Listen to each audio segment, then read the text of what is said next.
Ouais, je trouve pas ça évident de connaître vraiment tous les métiers qui existent en architecture. Parce qu'encore architecte, j'arrive à peu près à voir à quoi ça ressemble comme métier. Mais tous les autres métiers qui sont liés mais un peu différents, je trouve pas ça évident quand même. Ouais, je te comprends. J'ai vu par exemple sur le site de l'UNICEF, ils parlent des architectes du patrimoine. Et puis il va y avoir tous les diplômes de spécialisation en architecture aussi, comme le projet urbain, l'architecture en terre ou les risques majeurs. Ça donne une bonne vision de toutes les orientations possibles après le diplôme. Mais j'ai pas encore trouvé de bonne présentation de tous les métiers de l'architecture dans leur ensemble. On se représente généralement l'architecte comme le professionnel libéral qui conçoit et surveille la construction d'édifices, ce que l'on appelle l'exercice de la maîtrise d'œuvre. C'est le cœur du métier, c'est vrai, et c'est l'activité de plus de 80% des diplômés en architecture. Mais tous les architectes ne font pas de la maîtrise d'œuvre, et dans cette vidéo, nous allons vous faire découvrir tout un ensemble de profils d'architectes que l'on connaît moins bien. Notre panorama ne sera pas exhaustif, mais il vous permettra d'identifier les activités les plus susceptibles de vous intéresser. Certains praticiens se définissent avant tout comme des créateurs, porteurs d'une culture esthétique. D'autres mettent l'accent sur leur responsabilité sociale et environnementale. D'autres, enfin, valorisent la technologie et les progrès qu'elle peut apporter à leur travail. C'est tout cela l'architecture, et cela conduit à des pratiques très variées. Les architectes maîtres d'œuvre réalisent de l'habitat et d'autres programmes de bâtiments. Ils ont des clients publics et privés, des particuliers comme des professionnels de l'immobilier. Certains sont plus spécialisés dans la commande publique et travaillent beaucoup par concours. C'est une obligation en France d'organiser un concours entre concepteurs pour réaliser des bâtiments publics d'une certaine importance. Une crèche, une bibliothèque de quartier ou un gymnase. En général, 4 ou 5 équipes sont retenues sur la base de leur dossier de référence. Elles réalisent un avant-projet qui est jugé par un jury dans lequel siègent d'autres architectes, mais qui est présidé par le commanditaire. C'est le projet lauréat qui est construit. Les candidats malchanceux sont indemnisés pour leur travail. Une part de plus en plus importante des travaux confiés aux architectes porte sur les bâtiments existants. C'est la réhabilitation. Cela suppose d'établir le relevé précis de l'existant pour décider de ce qui peut être conservé ou de ce qui est trop dégradé et doit être démoli. Ce diagnostic prend bien sûr en compte la valeur historique du bâtiment et on ne fera pas les mêmes choix pour un bâtiment à forte valeur historique et esthétique ou pour un bâtiment plus ordinaire. Certains architectes sont spécialisés en réhabilitation, notamment quand il s'agit de monuments historiques. Dans la fonction publique, ce sont les architectes des bâtiments de France qui sont en charge du patrimoine. Certains architectes ont une activité à l'échelle des espaces urbains et des quartiers. Ces architectes urbanistes peuvent, selon leurs compétences, étudier par exemple l'habitat, les commerces, les transports d'un quartier ou d'une ville, ou bien réaliser des plans ou des projets d'urbanisme. Parfois formés au paysagisme, ils dessinent des espaces publics et des jardins, ou plus globalement travaillent sur la nature en ville, ce que l'on appelle les trames vertes et bleues, c'est-à-dire les continuités végétales et les cours d'eau, très importants pour la biodiversité. Certains architectes interviennent de préférence à l'échelle de l'édifice. Ce sont notamment les architectes designers d'espace, les scénographes, les muséographes.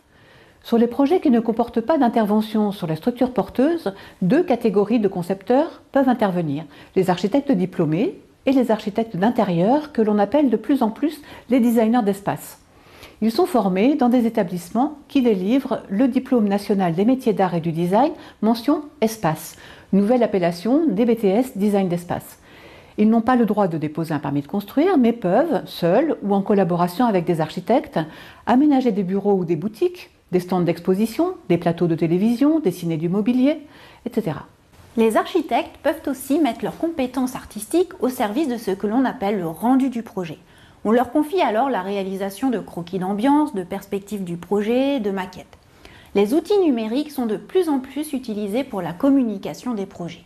Et ils prennent place de plus en plus tôt dans le processus de conception, notamment avec les logiciels de CAO, conception assistée par ordinateur, et maintenant avec les logiciels BIM qui permettent de prendre en compte un grand nombre de données informatisées dès le début du projet.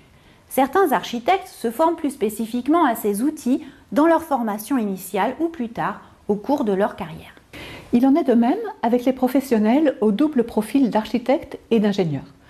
Dans de nombreux pays européens, les études d'architecture sont proches des études d'ingénierie du bâtiment, avec un ensemble de cours en commun. En France, des doubles cursus permettent aux architectes d'approfondir leurs compétences techniques.